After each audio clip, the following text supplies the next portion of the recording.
ahora, ¿vale? Bueno, pues damos la bienvenida a Cristina Torres, que fue alumna de estudios ingleses en la Facultad de Filología y cuando terminó se fue a la Universidad de Gallaudet en Estados Unidos a hacer un máster de lingüística de las lenguas de signos. Y yo creo que en España debéis ser poquitas personas que habéis hecho este máster, ¿no? En España. 2 personas nada más en toda España. Entonces la he invitado un poco para que nos cuente su experiencia y su investigación sobre las lenguas de signos, que es un tema fascinante, que desgraciadamente el proyecto que teníamos de lengua de signos lo hemos tenido que dejar congelado durante todo el confinamiento porque no podíamos tener clases presenciales. Pero en este proyecto estaban 2 de los alumnos que están aquí, que son, bueno, no, Marta ahora mismo no está, Marta, sí, Marta está, Marta Rodríguez y y Javier, estaban yendo, y Lenia creo que fue un día, si no recuerdo mal. Pero bueno, Cristina, te dejo, di tú lo que quieras decir y luego ellos... Es un poco raro con esto. Ah, Ana Mejías, ¿verdad? Ana Mejías también estuvo. Esto es un poquito raro, porque estás hablando en una pantalla, pero bueno, yo por lo menos estoy aquí, me ves a mí, los alumnos me Preparando las graban fotos, sí. fotos y adelante, te dejo la palabra. Cuando me han pedido el nombre ya he dicho, ya está mi primer comentario que hacer sobre los sistemas audistas, porque me ha pedido el nombre, pero mi nombre depende de en qué modalidad de lengua me lo estén preguntando. Yo me llamo Cristina, pero también este es mi nombre en lengua de signos, por eso he puesto Cristina R. Rizado, porque es de rizo, el motivo por el que tengo mi propio signo. Bueno, empiezo. Voy a hablaros de 3 cosas hoy. Primero, aclarar mínimamente los términos, porque muchas veces se confunde lengua de signos. Lo de las personas sordas. No, también la mía. Yo soy signante. Entonces, la lengua de signos es de las personas signantes. Y entonces, la comunidad sorda, ¿quiénes son? Vale, primero voy a aclarar algunos términos, después voy a hablar de investigaciones que se pueden hacer de lingüística, concretamente de la sociolingüística, que son las que a mí me resultan más, no interesantes, sino que tienen una función más clara para resolver demandas de la comunidad. Y por último, de mi investigación del doctorado, de a qué me estoy dedicando yo últimamente. 3 cosas. Vale, la primera. Entonces, ¿la comunidad sorda qué es? ¿Quiénes son? ¿Qué? Vale, la comunidad sorda son, por una parte, las personas sordas y por el otro, el resto de personas que somos signantes. Signantes es que sabemos lengua de signos, pero es como todo. Bueno, es como el bilingüismo. ¿Y quién es bilingüe? Bueno, yo soy bilingüe en francés, pues mi nivel de francés es muy alto. Entonces, entramos en temas morales. De si hago un curso de 20 horas de lengua de signos, ya soy signante, entonces ya pertenezco a la comunidad, a una comunidad sorda, depende a quién se lo pregunte. Va a haber sordos que digan, no, las personas sordas somos las que elegimos quiénes están dentro y quién no de la comunidad, y va a haber otras personas que digan, no, en el momento que tú empiezas a asignar, ya eres una persona asignante, un nivel inicial, pero ya eres una persona asignante, y entonces ya pertenece a la comunidad sorda. Va a depender, ¿vale? Lo que sí está claro es que no hay una comunidad sorda, hay muchas comunidades sordas. Dependiendo de nacionalidad, bueno, pues si lo queréis ver por nacionalidad, vale, por grupos sociales, eso me gusta más. Y dentro de ello también se distinguen diferentes comunidades sordas. Si nos vamos a centrar en zona geográfica, pues la andaluza, la comunidad sorda andaluza no es igual que la comunidad sorda de la Comunidad de Madrid o la de gallego o quien sea, ¿vale? Vale. ¿Quién es comunidad sorda? Simplemente que no son solo las personas sordas, sino que somos personas signantes. Ahora, dentro de lo que he dicho que os voy a hablar de algo que a mí me gusta mucho, que son los grupos de los estudios sociolingüísticos, se puede estudiar desde muchas perspectivas de grupos sociales. Por ejemplo, he puesto aquí una listilla para que os hagáis una idea, ¿no?, de cómo se analizan las lenguas de signos. Si estoy estudiando sociolingüística, ¿qué tengo yo que ver ahí que sea de interés? Pues, por ejemplo, no es lo mismo ser una persona signante nativa que ser una persona que ha aprendido lengua de signos en una etapa de su vida que ya es tardía o que es un poco más tarde. Ahí hay diferentes niveles. Ahora estoy con un niño refugiado de Siria que está ahora aprendiendo, es sordo profundísimo, y está ahora con 10 años, 11, aprendiendo su primera lengua de signos. Pues ese niño es sordo, pero es sordo y su lengua de signos es tardía. Es nativo, pero lo ha empezado más tarde. Vale. Uy, me escucho de segundo. Me escucho con eco. También podemos ver la lengua de signos de las personas de una edad avanzada o de un niño. Es muy diferente. La adquisición del lenguaje es ahora un campo que está teniendo mucho poder y mucha potencia ahora. No se estudia igual las lenguas, o sea, otro grupo que se pueden distinguir son cómo signa un hombre y cómo signa una mujer. Se están estudiando también las lenguas de signos según tu orientación sexual o tu género. Estudios muy chulos, por cierto, y están muy avanzados, sobre todo en Estados Unidos. Se puede estudiar también si eres oyente o si eres una persona sorda. Y es diferente incluso si son las dos personas son nativas. Una persona es sorda y otra persona es, por ejemplo, coda, que es hijo de adulto sordo. Pues hace algo en la lengua de signos en el que tú dices, te pillé, eres una persona nativa, pero te reconozco en las manos que eres oyente, o te reconozco en las manos que eres sordo, una persona sorda. Vale, si es tu primera lengua de signos si es tu primera lengua, tu segunda lengua de signos. En este caso, por ejemplo, yo aquí soy intérprete de lengua de signos española, pero estuve 2 años hablando todos los días en lengua de signos americana.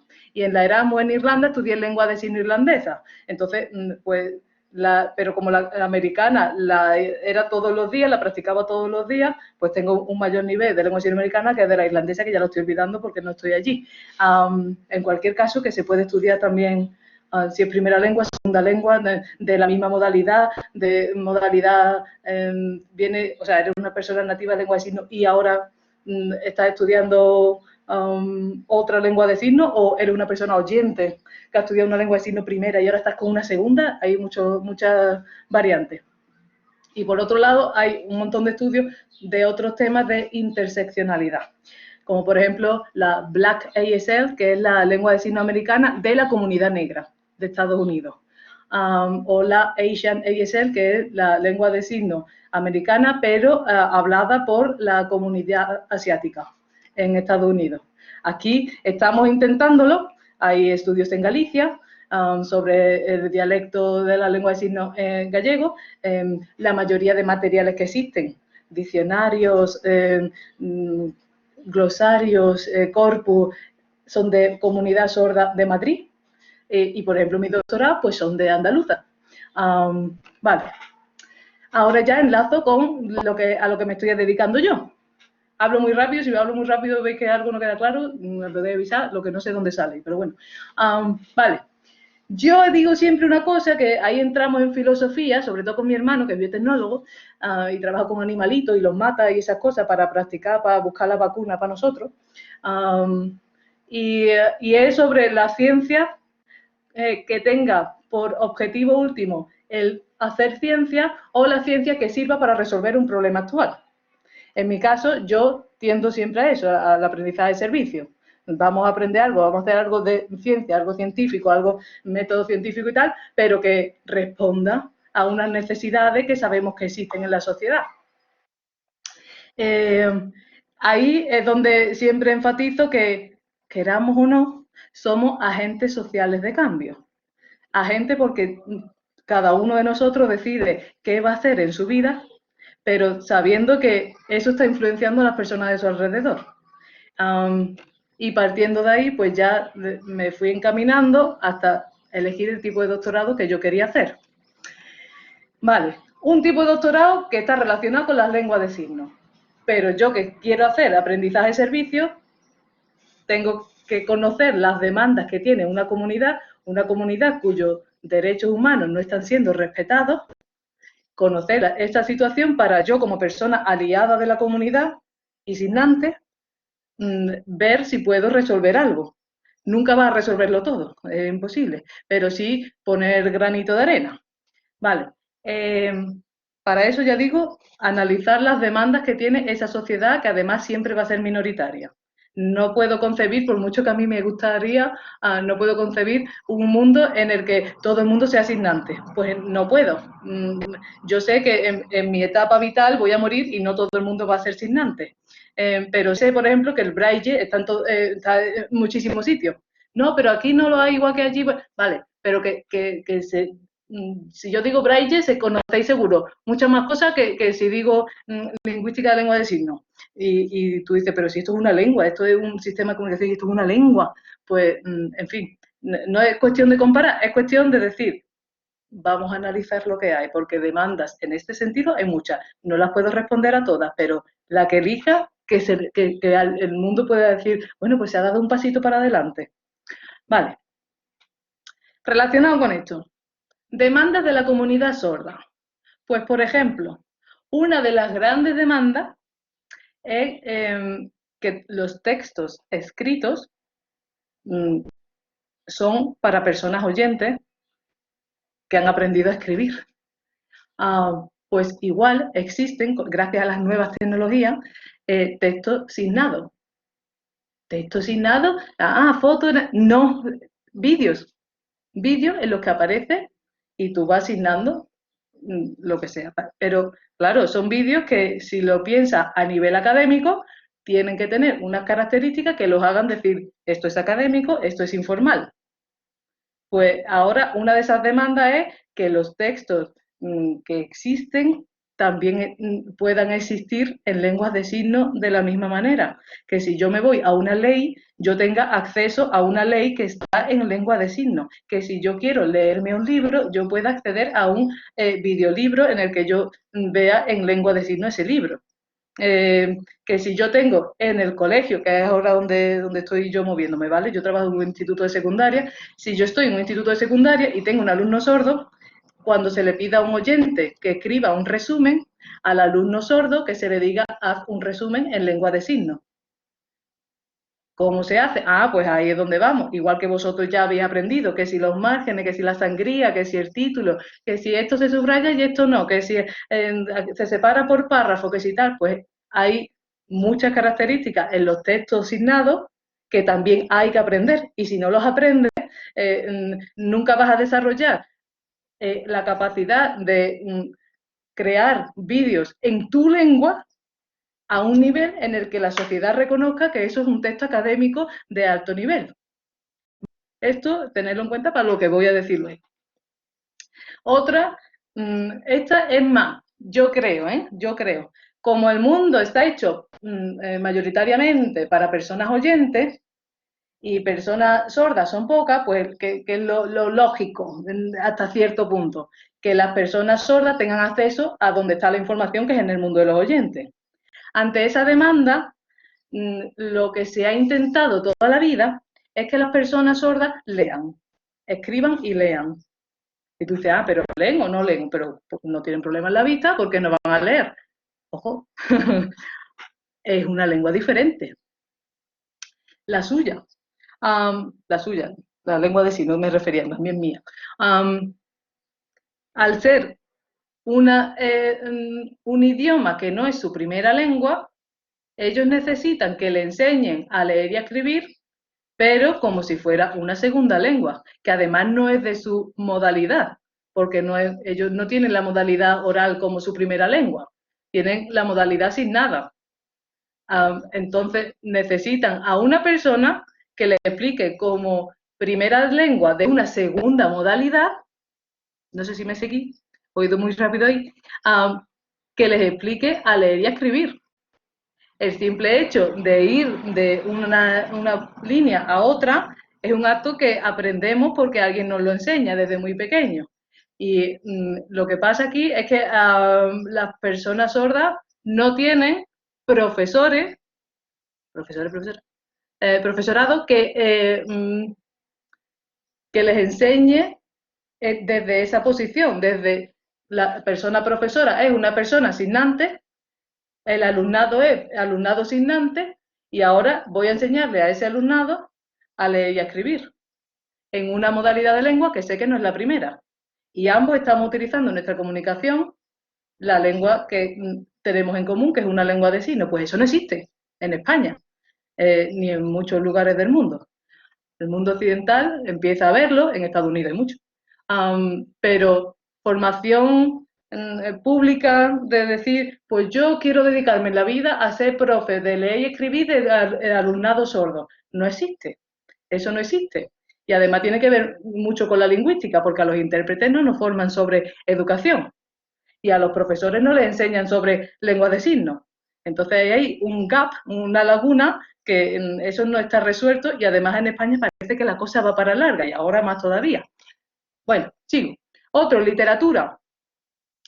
Cultura y literatura, ¿cuánto de relacionado están? O sea, todos en filología, ¿no? En estudios culturales. ¿Hay literatura en lengua de signos? Sí. Hace poco hablando con un hombre, Rubén Nogueira, que ha estado durante muchos años también con Ángel Herrero y demás, haciendo la biblioteca virtual del Instituto Cervantes, en la que hay muchas obras literarias en lengua de signos. Yo decía, digo, pero Rubén, eso es literatura que hemos cogido del mundo oral y lo hemos pasado, lo hemos traducido a lenguas de signos. Pero es literatura de personas sordas, signantes y de la comunidad sorda que hayan creado esa literatura. Sin embargo, en la literatura asignada hay recursos literarios que son específicos y que solo se pueden hacer en lenguas de signos que jamás van a aparecer porque siempre es de lo traducido, del oral a lo signado. Pero no estamos creando una biblioteca documentando la cantidad de literatura que podría haber y que hay si lo grabamos para crear literatura de la modalidad sin nada, que después la quieres traducir a oral, pues después la traduce, pero que se cree desde ellos, desde la comunidad. Y ahí me puedo enrollar mucho porque es uno de mis temas favoritos. Pero sí. Biblioteca inclusiva, otra demanda. Biblioteca, no, esta biblioteca es inclusiva, sí, sí, es muy inclusiva. Vale, enséñeme usted los textos que tiene en lengua de signos. Suerte, porque no lo vais a encontrar. Allí en la universidad en la que estuve, en la Universidad de Gallaudet, ibas a la biblioteca y tenías por una parte la parte escrita del libro, pero tenías una gran parte en la que era un vídeo, otro vídeo, DVD. DVD, DVD, DVD, DVD. Y tú cuando accedes al DVD, pues te sale el artículo, te sale la investigación y te sale lo que sea en lengua de signos. Te sale una película, te sale una serie y vas cogiendo capítulos, te sale, hay 1000 historias en vídeo, en DVD. Ahora con las nuevas tecnologías es posible. Entonces, cuando aquí decimos biblioteca inclusiva, pues que sepáis que no incluye a las lenguas de signos. Vale, otra demanda. Esto no es una demanda, es simplemente una percepción que tengo, porque cuando hablamos de defender lo nuestro, hemos llegado a un punto en el que se ve muy claramente el imperialismo lingüístico. ¿Qué pasa? Aquí no, aquí se habla español, no vayas a hablar árabe, no vayas a hablar rumano, no vayas a hablar galés, no vayas a hablar, pues con la lengua de signos pasa igual, pero tú dices, pero si está aquí, o sea, estamos aquí, o sea, quiere lo que hemos metido en la educación pública para que todo el mundo lo estudie es el inglés. De repente todo el mundo tiene que saber inglés. Ya llevamos nuestros añitos y lo tenemos súper asumido, que el inglés nos abre puertas para el futuro, ¿no? Pero tú, Cristina, digo, sí, yo me he aprovechado, claro que he aprovechado la oportunidad, pero sí que desde mi posición puedo ser aliada de lenguas minoritarias. Y la lengua de signos da la casualidad que estamos vendiendo lengua por el bien de nuestra economía, a fin de cuentas, del capitalismo, de decir el inglés te abre puertas para el rol laboral, cuando tenemos aquí una lengua de signos, o sea, tenemos la lengua de signos catalana y la lengua de signos española, y no la estamos potenciando. No está en la educación pública, no se puede estudiar mucho de lengua de signos, no hay academias de lenguas de signos que tú digas, pues hay 40 academias de lengua de signos en toda la provincia de Sevilla, no las hay. Entonces, bueno, un poco ahí yo veo desde la política, ¿no?, que vamos a la globalización, pero se nos queda el patrimonio cultural, se nos pierde cuando pensamos en minoría. En fin. Relacionado con eso, por supuesto, está el audismo.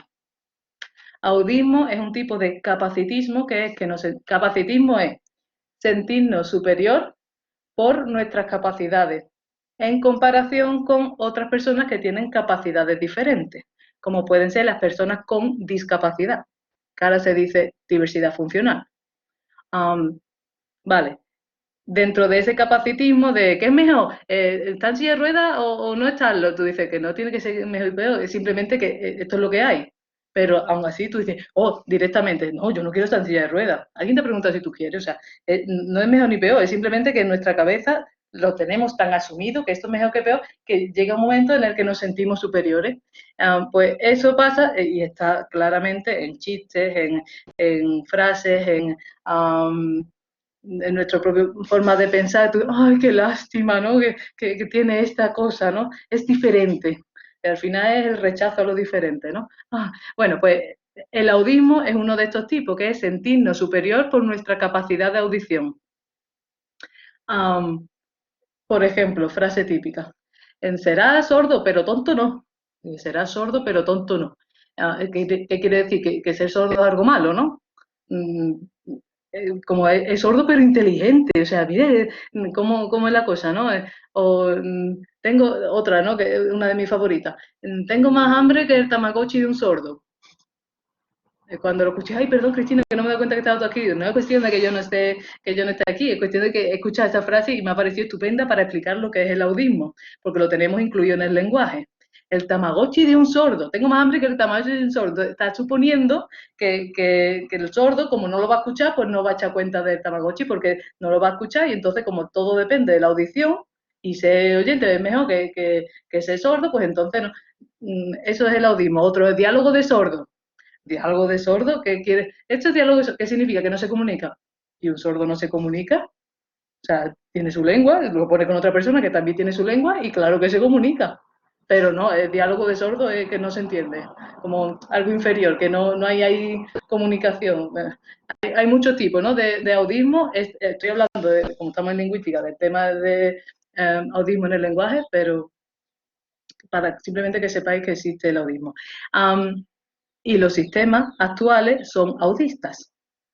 Está muy relacionado con el patriarcado, con el capitalismo, la cuestión es que ante el sistema audista, pues hay que ir empezando a hacer algo. El hecho de que toda nuestra legislatura, de que todo nuestro, legislatura no es la palabra, de todas nuestras normas, la constitución está en lengua sino española.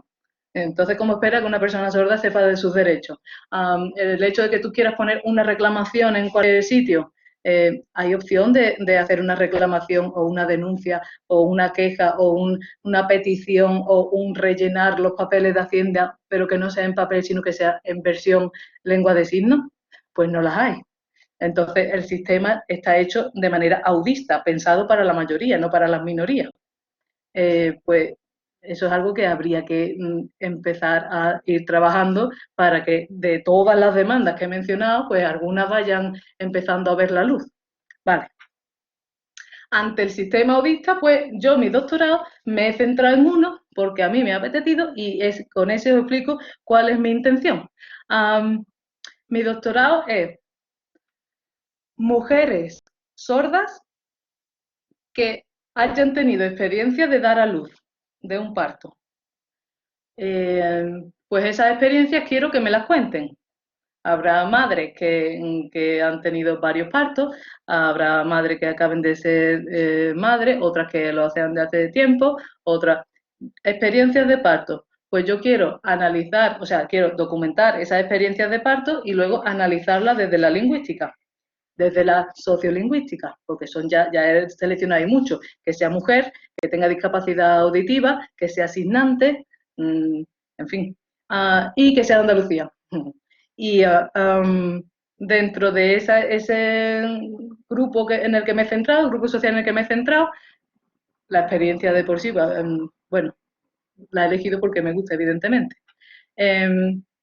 La he elegido porque hay una demanda que dentro del feminismo pues llama la atención y puede que se haya comentado ya, lo conozcáis, puede que no, pero por ejemplo, una mujer sorda cuando tiene que dar a luz tiene que decidir si en el parto quiere que haya una persona profesional de la interpretación de lengua de signos, o sea, una intérprete o un intérprete, o prefiere que sea un familiar que esté con ella durante el parto. Es decir, la hacen elegir entre comunicación, a lo mejor el médico dice, oye, pues tienes alergia a no sé qué, oye, que te tenemos que hacer esto, ¿a qué hora fue no sé cuánto? Pues esa información que en ese momento de vulnerabilidad importante, pues evidentemente se necesita esa comunicación o entre el apoyo moral. Lo que me dice la mayoría de oyentes cuando yo propongo esto. De bueno, y si su pareja se lo interpreta, ya está, ¿no? Problema resuelto. Bueno, y si la pareja es sorda, puede ser, ¿no? Entonces estamos en las mismas. La cuestión es que la hacen elegir entre comunicación o en apoyo moral, en un momento muy vulnerable, en el que está muy vulnerable. Eso es una laguna legal. Cuando se dice una o nada, esa es la que hay. Pues ahí es donde, esa es la demanda en la que yo me voy a centrar, pero desde la lingüística. Que tú dices, pues, pero si al final lo que estás haciendo, ¿cómo lo vas a encajar? ¿No? Digo, bueno, pues lo voy a hacer desde el análisis del discurso. Análisis del discurso es una rama por ahí dentro de la sociolingüística en el que se ven las diferentes jerarquías y se nota en el lenguaje. Por ejemplo, cuando estando en lengua de signos, la persona con autoridad, si hay dos personas hablando, ¿no? La persona con autoridad se la mira uno para arriba y esa persona cuando mira, mira para abajo. Ejemplo, una madre y una niña, la niña hace algo, la madre le riñe y la niña llora, ¿vale? Pues la mamá, o sea, la niña le diría, mamá, y la madre diría, y le reñiría, y con la mirada, pues se ve la jerarquía. Un profesor hablándole a un alumno y el profesor, tenéis que hacer no sé qué deberes. Y el alumno, vale, vale, profesor. Y a lo mejor estamos hablando de universidad, o sea que no es cuestión de edad ni de altura, es cuestión de jerarquía social, de estatus en la sociedad. Vale, pues, pero tiene referencia propia, ¿no? El que lo está contando es el que ve esa diferencia, ¿vale? Pues cuando utilizan personas o personajes que son personas sordas o que son personas oyentes, qué curiosidad, que están las personas oyentes, los que tienen autoridad, y las personas sordas, las que no. Y tú dices, pero esa percepción, o sea, ¿quién? Eso no se le ha impuesto a nadie, si ella lo que. Bueno, pero ahí hay algo, ¿no? O sea, bueno, pues por ahí van los tiros, ¿vale? Eso es lo que estoy haciendo yo en el doctorado. ¿Qué pasa? Que voy un paso más allá porque no solo me interesa el contenido, que me interesa y mucho, sino también el formato. La intención, no sé si lo conseguiré porque es mucho jaleo y yo de nuevas tecnologías llego, o sea, a esto del confinamiento me apaño, pero al nivel de lo que quiero hacer, pues ya me quedo corta de recursos, de apoyo económico y esas cosas, más que económico tecnológico. O sea, a mí no me importa decir, venga, pero necesito ayuda. Porque quiero hacer la primera tesis doctoral en España que esté publicada no solo en español escrito, porque es lo que la administración espera de mí, y si no es como un requisito que no lo ha cumplido, o sea que en español lo tengo que hacer, que escribir, sino también hacerlo en lengua de signos. Siendo así, si lo consiguiera, sería la primera tesis doctoral en formato de lengua de signos, o sea, en lengua de signos. Eso es como un DVD, tú lo metes, tú los sujetos, la metodología, las conclusiones, no sé qué. Pues, y ahí pues le estaría también ayudando a eso del estatus de los textos asignados en la sociedad. Ya he acabado. Acabado y 20, así que perfecto. Muy bien, llegó el momento de preguntas, cuestiones, levantar la mano, quien queráis hablar, y os voy dando la palabra. Cualquier inquietud. Mavi, ¿quieres comentar algo? ¿O alguien levantar la mano? Así un Javier. poco raro porque no veo si os reís, si Sí, no puedo hacer bromas tampoco, porque me da cosa de reírme yo sola de mis bromas y esas cosas, pero bueno. espérate, me pongo a compartir vídeo porque yo también me siento igual, me siento aquí muy agitado. Cuando es Javier, en directo sí que os veo las caras, digo, se están aburriendo, o digo, mira, pues puedo hacer bromas, pero así no me sale. Javier, adelante. Si puedes conectar cámara, conéctala, si no, no te preocupes. Adelante, Javier. Javier tiene problemas de conexión a veces, entonces no sé si podrá conectar cámara. Tu turno, Javier. Que conte.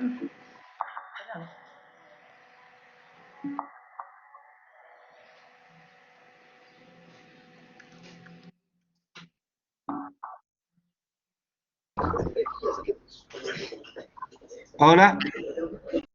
Sí, te oímos. Mira, te quería preguntar, ¿me oyes? Sí, Sí. vale, perfecto. Os quería preguntar, bueno, te quería preguntar sobre el tema del hecho de que haya distintas lenguas de signos según los países. Supongo que esto estará relacionado con esto de diferentes en un país que en otro, pero no sería de signos que sea internacional, pregunto, más que nada porque los gestos y tal lo que denotan, lo que expresan son situaciones y bueno, y, Esta te ¿no? la sé. ¿Sabes qué pasa? Que Quería esta es una hacer de otra pequeña pregunta rápida. La segunda no la escucho. Se ha cortado, Javier. La segunda no la estamos escuchando. Habla otra vez.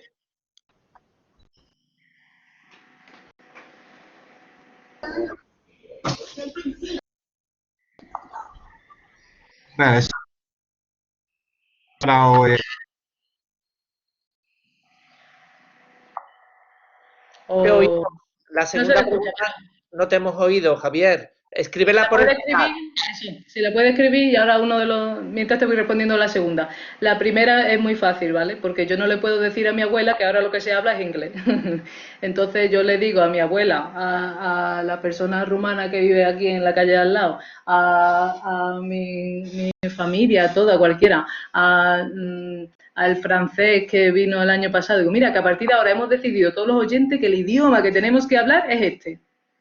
No funciona así, o sea, las lenguas son, ahora está cambiando, ahora en inglés se está intentando no decir language, o sea, language, sino languaging en ing, porque son dinámicas, no podemos establecer de esto es una lengua. La cuestión es que no es mejor, eso sería un eso sería un imperialismo lingüístico en toda regla y además es muy típica pregunta de personas oyentes. No, y además no se puede imponer una lengua sale, una lengua la adquiere por el entorno. ¿Tienes en el chat la segunda pregunta? Mira en el No chat. puedo ver el chat, no sé dónde se ve. Mira, sí, a la derecha hay una pestaña morada abajo a la derecha. ¿La ves, Lila? Ábrela y dale al chat. Porque hay diferentes lenguas, creo que si le doy le sale el tono. Ahora. Porque hay diferentes... Ahora me va a mandar los tips. Porque hay diferentes lenguas de signos y no una internacional. Esa ya, porque es una lengua. O sea, no se sabe qué fueron primero, si la lengua de signos o la lengua orales. Con lo cual mi pregunta es, ¿y por qué no paramos todos a hablar y signamos todo? Porque es el mismo tipo de razonamiento. Lo que hay es lo que hay. Tú no, o sea, no, una persona o un grupo social no puede imponer la lengua que se va a hablar. Eso no da resultado ni es, o sea, y es muy contraproducente. No es natural y además suena a imposición total y rotunda. No funciona así. Y se usa la mnemotécnica para aprender los gestos de las manos, los signos, la mnemotécnica. Pues mira, yo sí lo utilizo, pero a eso hay la mnemotécnica. Más que mnemotécnica, no. O sea, yo no utilizo la mnemotécnica. Sí que es verdad que si quieres hacer desde la lingüística, decir, pues ahora voy a aprender solo los signos que tienen esta configuración, ¿no? O pues cubata, agua, hombre, yo qué sé, chupete, embarazada, Canadá, soldado, no sé qué, pues puede, si te refieres con mnemotécnica a eso, pues mira, pero sí, por ejemplo, te puedo hablar de que eso es un recurso que se utiliza, es decir, me voy a centrar solo en la configuración de signos, pues es un recurso que se utiliza para un de género literario en lenguas de signos, que son la configuración, o sea, se llama handshake, configuration stories, y es una historia de literatura en la que hay personajes, hay un problema, pasa algo, después se soluciona, estar bueno, estar malo, estar, en fin, tiene el setting, el lugar que ha pasado, la época y todo, pero solo se utiliza, toda esa historia se hace con 2 configuraciones. Puede ser esta, por ejemplo, y yo.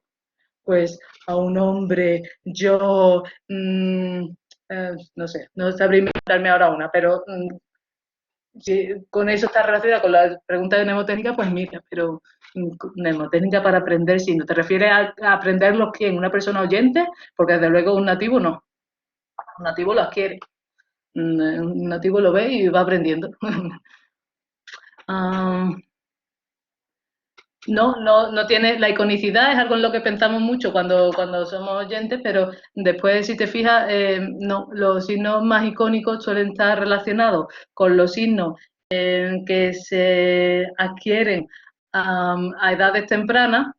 Por ejemplo, el agua y la leche suelen estar todos cerca de la boca, mamá, papá suelen estar todos cerca de la cara, pero después hay signos que no tienen nada de iconicidad, que si yo te hago así, tú no sabes lo que es. O sea, y además que cambian según la lengua de signos. O sea, no hay tanta iconicidad como pensamos nosotros que hay. De hecho, es muy fácil de comprobar. Intenta entender algo lo que dice un intérprete en la tele. Si fuera tan o sea, tan icónico, algo entendería. Y sin embargo, quítale la voz a la tele. Verás como lo que dice el intérprete, no eres capaz por la iconicidad de saber lo que están diciendo. No. Y de hecho, cuando se ve también cuando 2 personas signantes de países diferentes están hablando en sus lenguas de signos, no hay comunicación. O sea, hay comunicación si tú quieres que sea un acto comunicativo, pero que no es tan fácil de que se entienda lo que están diciendo para nada. Ha levantado la mano. Pablo, habla. Sí, bueno, mira, yo es que quería preguntar un poco así por intentar trazar un mapa de la lengua de signos en España.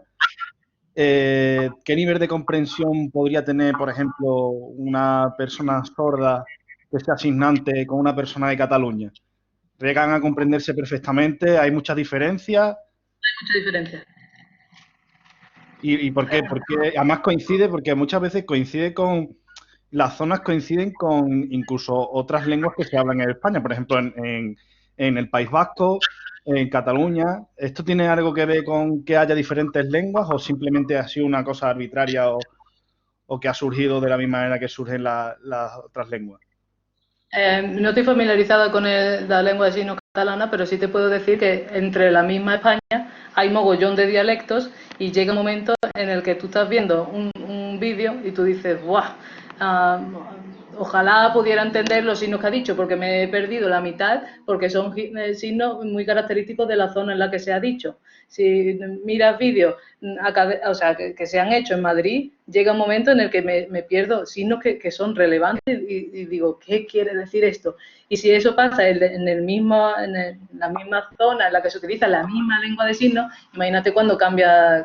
No. Lo que ya no sé, que si me estás preguntando por la relación entre el catalán y la lengua de signos catalana. Sí te puedo responder con otras situaciones que hay, como pueden ser en Irlanda.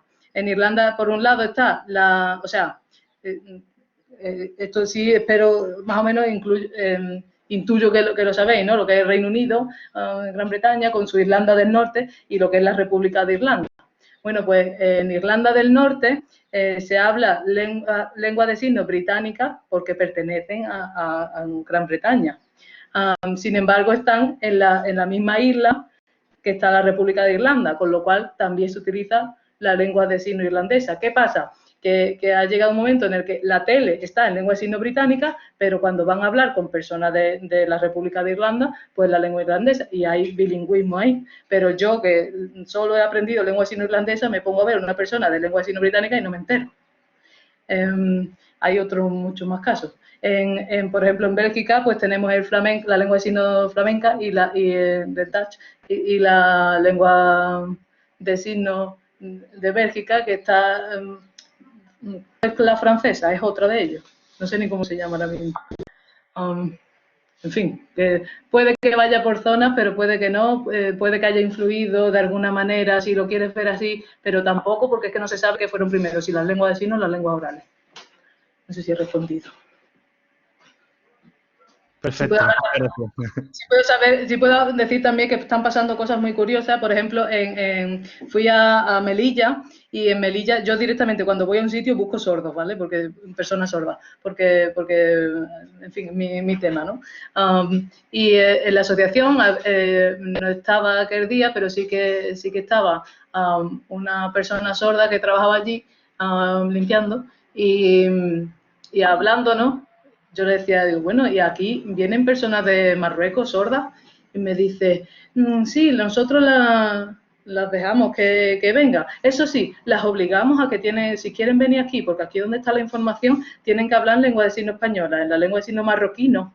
Digo, o sea, sé que gracias al racismo ha conseguido que sean bilingües, ¿no? Es típico. Y entonces hay muchas personas cerca de Ceuta y Melilla que son marroquíes y que cuando van y acceden a estas dos ciudades, saben, el resultado ha sido que sepan 2 lenguas de signos, que sean bilingües, pero en fin, eso pasa mucho. Natalia, quería preguntar algo. Natalia, tienes la mano levantada. Adelante, Natalia. Buenas, ¿me escucháis? Sí, perfecto. Vale, yo lo primero, puede ser que mis preguntas sean un poco, que llega un poquito tarde por lo que veo a la charla, Juan Pablo, pero me gustaría preguntarle, ya que la veo con tantísima procura, defendiendo el tema, el preguntarle principalmente el motivo por el que aprendió la lengua de signos. No sé si lo has dicho antes, perdóname. No, no lo he dicho. Es una larga historia, no sé, suelo tener varias versiones según el tiempo del que disponga, ¿vale? Una es que Porque yo soy de un pueblo de aquí de Olivares y no, hay una... Sí, perdona. que te iba a comentar, no sé si te lo habrá comentado Juan Pablo, pero uno de los cursos que hemos podido hacer este año de filología, es el de lenguaje de signos. Yo desgraciadamente me decidí por chino, pero tengo súper claro que voy de cabeza al lenguaje de signos. Y también me gustaría preguntarte cuál de todos los lenguajes de signos, ya que me estás diciendo que dentro de España hay diferentes, ¿cuál es el que tú aprendiste? Vale. Lo primero, como no lo diga, Juan Pablo va a decir, como no lo va a decir, no lo va a decir, has dicho lenguaje. Hoy en la primera, en las noticias de la primera de televisión española también han dicho lenguaje, porque han hecho mascarillas para personas sordas con lenguaje de signos, y no el lenguaje. He dicho, mamá, lo están diciendo en la primera, y dice, Cristina, es que sabes algo muy específico. Digo, pero es que no en fin. Lenguaje es la capacidad de comunicarnos, y hay 2 tipos, verbal y no verbal. Cuando pensamos en lenguaje, pensamos en lenguaje animal, lenguaje musical, lenguaje químico, lenguaje matemático, lenguaje... Vale, pues cada vez que os entren ganas de decir lenguaje de signos, que sepáis que la reacción de la comunidad sorda, si es una comunidad empoderada y tal, os va a decir lenguaje, pues es como, ¿me estás comparando mi lengua a un lenguaje de animal? Pues no, estoy utilizando una lengua porque es un sistema que está dentro de un lenguaje, porque lo que es la intención es comunicativa, pero es una lengua porque tiene normas gramaticales, tiene normas de sintaxis, de morfología, de semántica, de pragmática, tiene muchas normas. Entonces son lenguas de signos. Empecé porque aquí, bueno, hay muchos tipos de comienzos, ¿no? Aquí en el pueblo hay una mujer de unos 60 años que es sorda de nacimiento, su madre la abandonó porque era sorda, y mi tía, pues se crió con ella, también tiene 60 años, entonces se criaron las 2 juntas, y entre las amigas inventaron un sistema de comunicación que es lo que se suele llamar un sistema casero, un sistema signado casero. Hay muchas formas de decirlo. Bueno, y claro, tú la veías y tú veías que hablaba con las manos y yo, ajá. Mi prima, de esta tía, mi tita, ¿no? Pues ellos son 6 primos, nosotros somos 4, pues con esa prima y yo nos inventamos nuestro propio sistema, pero claro, estaba basado en el abecedario. A, B, C, no sé qué, no sé cuánto, y lo utilizábamos pero muy rápido para contarnos algo y que los demás nos enteraran, en plan un juego. Y lo seguimos utilizando a lo largo de nuestra vida, ¿no? Y ella es mayor que yo, entonces cuando ella empezó en la universidad dice, Cristina, no, tienes que aprender lengua de signos porque esto es una lengua, lo que nosotros hacemos es un sistema y eso no tiene nada que ver, esto es una lengua. Vale, y cuando yo llegué a la universidad me apunté a lengua de signos española. Esa fue mi primera lengua de signos española. Me apunté con personas nativas Pero para ese momento ya mi prima ya no estaba ahí, sino que dice, no, el ciclo formativo de grado superior, el módulo que ya no existe, de intérprete de lengua de signos, ahí es donde te enteres, más aprendes sobre sordoceguera, que no me da tiempo a entrar hoy en tema de sordoceguera, y aprendes sobre los derechos de las personas sordas, y aprendes sobre lingüística de las lenguas de signos, sobre no sé qué, sobre interpretación como tal, como trabajo, y entonces yo detrás, ¿no? Yo siempre, y ya llega un momento en el que España no hay nada más. Y como no había nada más, pues pedí una beca, me la dieron y me fui a la beca ahora mismo es la beca más prestigiosa de España y me la dieron y me pude ir a Gallaudet, que es la Universidad de Gallaudet, que está en Washington DC y es la única universidad del mundo para personas sordas, sordociegas, signantes. En fin, ese ha sido mi recorrido. Antes de la Erasmus, pues lengua de signos irlandesa. Se me ha olvidado algo, no me acuerdo. Pablo, adelante. Vale, bueno, yo es que este tema me interesa mucho porque he convivido muchos años con una persona sorda y signante, y hay una cosa que resultará seguramente una obviedad, ¿no? Pero a mí, yo sé, me consta que hay un alfabeto en lengua de signos, pero sin embargo, digamos que los conceptos o las palabras, no sé exactamente cómo lo llamáis, no se forman exactamente con ese alfabeto. Entonces, ¿para qué hay un alfabeto y por qué se usa? Pues eso digo yo, porque eso se inició a raíz de querer educar a las personas sordas. Entonces, el objetivo principal y primordial de toda la vida ha sido que tienen que hablar y tienen que saber escribir, y para escribir te tienen que saber las letras, pues se creó ese alfabeto. Eso sí que ha sido seguro mucho más reciente que lo que es los inicios de las lenguas de signos. Iba a decir algo y se me ha olvidado. Por supuesto es diferente en cada lengua de signos. Y de hecho, por ejemplo, esta letra es la O aquí si hablamos en lengua de signos española y es la F si hablamos en lengua de signos americana. Y esta letra es la A aquí en España y es la S allí en Estados Unidos. Con lo cual, cuando me deletreaban una palabra, pues allí era horrible porque, ¿qué ha dicho? Porque todas las letras se me mezclaban. Y aparte, sí te digo que es muy cultural el uso del dactilológico, que es como se llama el alfabeto manual. Dactilológico. Aquí en España, si utilizas mucho dactilológico, te dicen intérprete patata. Que intérprete patata es que eres mala intérprete, ¿sabes?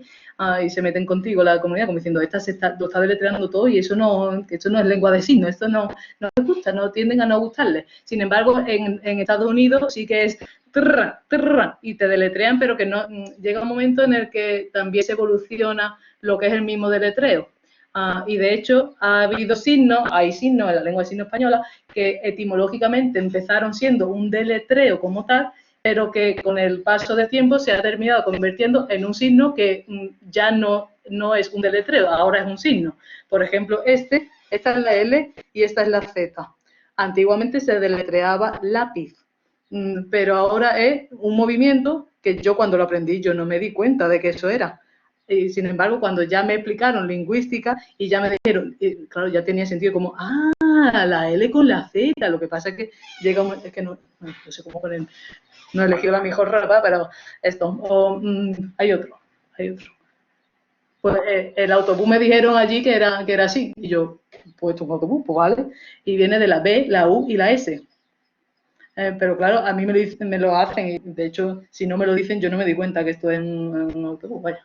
En fin, que lo que es el sistema dactilológico, la forma de crearse, desde luego, es por contacto con los oyentes. Y una vez dentro, que ha ido evolucionando, también. Y que es cultural, dentro de que hay muchas comunidades sordas, que es cultural, pues también. Aquí en España, el dactilológico, nada más que, por ejemplo, si ves el intérprete y utiliza dactilológico, seguramente sea por nombre propio del que no se sepa. Por ejemplo, si hablan de Pedro Sánchez, Pablo Iglesias, Pascal, Casado, hablan de cualquiera de ellos, tienen un signo, no lo deletrean. Sin embargo, si hablan de una ministra que no es de las que suele salir, sí lo deletrean. ¿Por qué? Porque no se saben su signo. Seguramente si mira a la intérprete de Madrid y que esté puesta en temas de política y que sí se sabe el tema de los signos de cada uno, pues, que utilizan en la comunidad, pues utiliza el signo de esa persona. Al hilo de eso, una última cuestión ya. Entonces, hay un organismo entonces que regula esos signos, sobre todo en los de personajes públicos y todo eso, ¿no? Porque, claro, tiene que haber una... La comunidad, ¿cómo se llama? Es como cuando aparecen los neologismos, ¿no? Las palabras nuevas. Pues antes no había WhatsApp, pero este es el signo de WhatsApp, pues se ha creado. Pues en que si la tablet, que si en la pizarra digital, todos esos signos de nuevas tecnologías pues se van creando, pues esto igual. Los signos, eso sí, una vez te bautizan, ese es tu nombre y ese es tu nombre, o te lo sabe o no te lo sabe. Ante la duda no te lo vayas a inventar, no vas a ver a ningún intérprete que se invente los signos de una persona. Digo esto con sonrisa porque pasan más cosas ahí, pero a lo mejor me callo. A lo mejor si dice 40 veces Pedro Casado, dice Pedro Sánchez y no te sabe el signo de Pedro Sánchez, que en mi caso ahora mismo no lo recuerdo, por eso me está haciendo gracia, pues Pedro Sánchez, y utiliza la P y la S, pero tienes que ir muy claramente con la boca Pedro Sánchez o el presidente, o lo intentas cambiar, porque desde luego no, es cuando no sabes el signo de algo. Y crees que la persona sorda puede llegar a entender lo que en la mayoría de los casos el dactilológico va a una velocidad tal que no lo entiende. Entonces, pero si lo he hecho bien, sí, lo has podido hacer perfectamente, pero que no es algo que se utilice aquí en España. En Estados Unidos sí. Aquí en España, dactilológico, poco sordo nativo, signante, verás que tú digas, oh, yo soy buenísimo en el dactilológico. A mí me deletreas que yo lo pillo al momento. Más. Cristina, te quería preguntar una última cosa, porque ya nos hemos pasado mucho de tiempo, pero no importa, la mayoría de la clase sigue aquí. Eso es el tema, nosotros estamos tratando ahora los niveles, ¿sabes? En lingüística se estudia la fonética, fonología, morfología, sintaxis, semántica, pragmática. ¿Puedes resumir en 3 o 4 minutos cómo funcionan los niveles? Porque tuviste asignaturas allí en Gallaudet de todos estos niveles. Entonces, explica un poquito para que entiendan, porque ya están haciendo ahora comparaciones de distintos niveles en las lenguas que están estudiando ellos. Hazle un poco un resumen de cómo sería en lengua de signos. Vale. El que menos suele encajarnos a la hora de explicarlo es el fonológico. Hay muchos estudios sobre lengua de signos, sobre el tema de la fonología y la fonética. Según el investigador, va a optar por un camino u otro. Ese lo voy a dejar para el último, precisamente porque es en el que menos... ¿cómo se dice? Que están menos en común entre ellos, entre los investigadores, entre los lingüistas. Sin embargo, el que es lingüista de fonética, ese no le líes tú, que ese sabe mucho del tema. Otro más fácil de ver para una persona oyente de entender es el morfológico. Hay signos que tienen su parte morfológica y simplemente pues las aprende y las estudia así. El signo de género, el morfema de género, aquí en España, pues hombre. Entonces, este signo significa, alguien que he conocido recientemente lo llamaría niña. Una persona de corta edad, ¿vale? Un niño, una niña, ¿vale? Pero si quieres especificar, o sea, hasta ahí el signo no tiene género. Si quieres especificar el género, pues el niño o la niña. Lo mismo con estudiante varón o estudiante chica. Lo mismo con profesor o profesora. Hay muchos, ¿no? De cualquier profesión. Compañero, mi compañera. El ciclista varón o la ciclista chica. Pues eso es un género, eso es un morfema.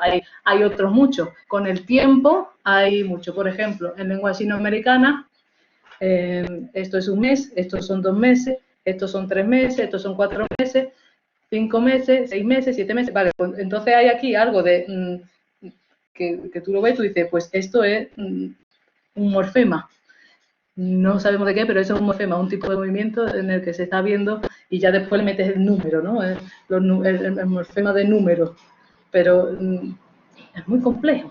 En otro de aquí de lengua española, los números son flipantes, ¿vale? En la lengua de signos.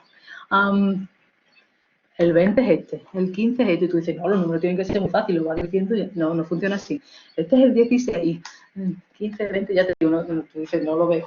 No hay tanta iconicidad como pensamos. Pues, por ejemplo, si es para decir los meses, pues está 1 mes, 2 meses, 3 meses, 4 meses, 5 meses, 6 meses, 7 meses, vale. Si está para decir duración o sea, en horas.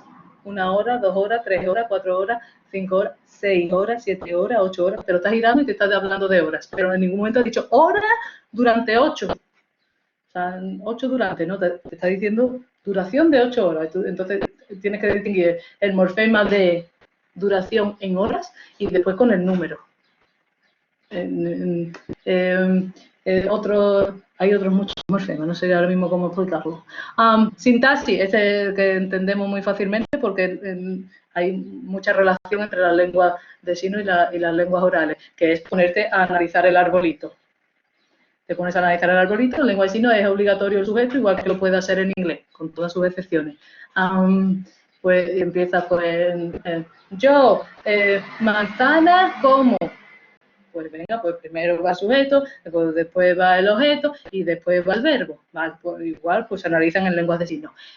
Semántica, los significados que puede tener un mismo signo, la polisemia, la homonimia, todo el proceso que puede haber ahí estudiado desde la semántica o desde la formación de palabras. O desde, pragmática, ese es el más divertido, a mí es el que más me gusta. Frases hechas en lenguas de signos. Y ahora no me acuerdo de ninguna. Vale, este es un signo que si lo tienes que esperar, o sea, por ejemplo, un intérprete, ¿no? Cuando pensamos en una persona que hace interpretación, tiene que estar escuchando y después traduce.